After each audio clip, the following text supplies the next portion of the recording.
Okay, here we are. This is actually the finished product here. You'll see I have all of our fan speeds. So 2, 3, 4, 5. They all work now. Same with our cluster here. What I'm going to say is I'm going to quickly recommend, because I'm splitting these two videos up instead of doing it all in one, it got a little long on the wiring harness for the ignition switch over here. Before you actually start to pull the resistor, check this fuse first.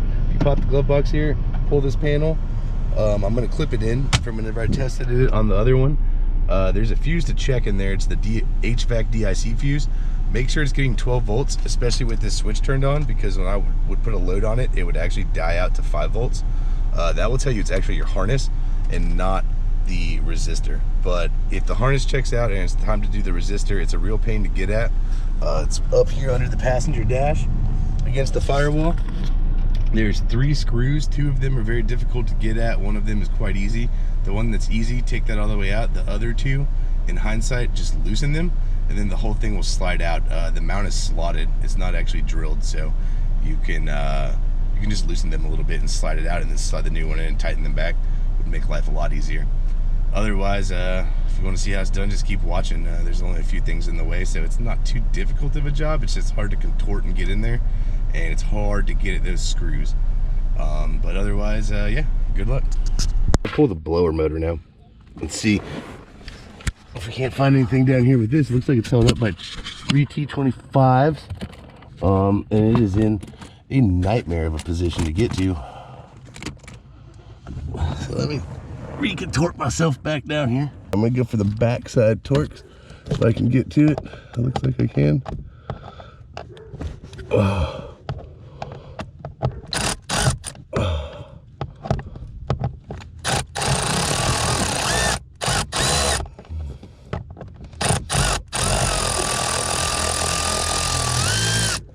Alright, that one's out.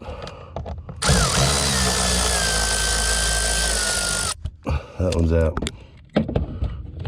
Now for this ridiculous one. Alright, that one's out. Oop.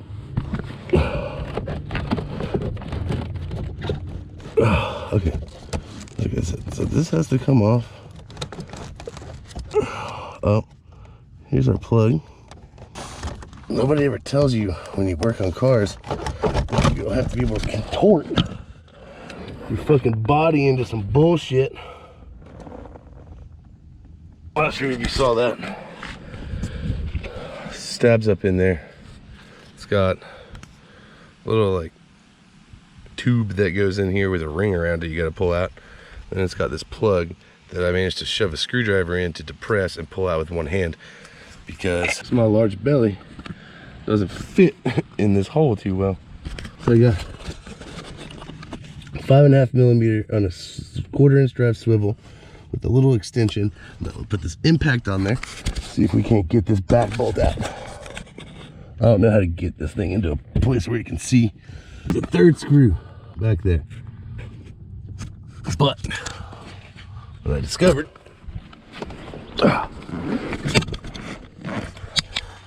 you just gotta wiggle it a bit because they're all slotted. But look, this whole resistor is busted, broken. I didn't do that when I pulled the motor. It was already cracked like that, so 95% sure that's our issue.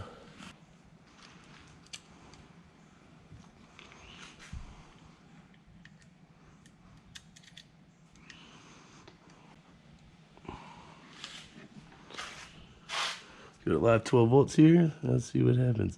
Oh! So, this works.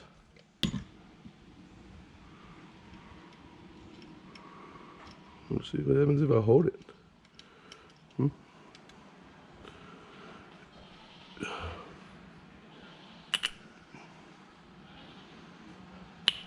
damn. I mean, this works. Well, time to find out if we can get this stuff back in here. The new blower motor resistor is a completely changed design, so hopefully that will help. That blower motor tested fine, obviously, on the bench. 12 volts turns it on. That's all it needs. So I think we're gonna try and put the resistor in first, then fish this blower motor up in there. Hopefully we don't break anything along the way. Put this camera back down here. Let's see. Hopefully we can catch some of this. Maybe not though. Don't really know. That's it right there. Okay.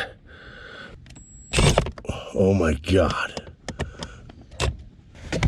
I mean,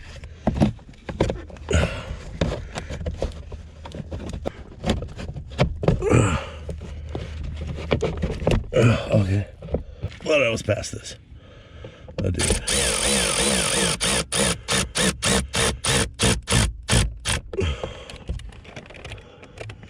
Really thought I was past all of this.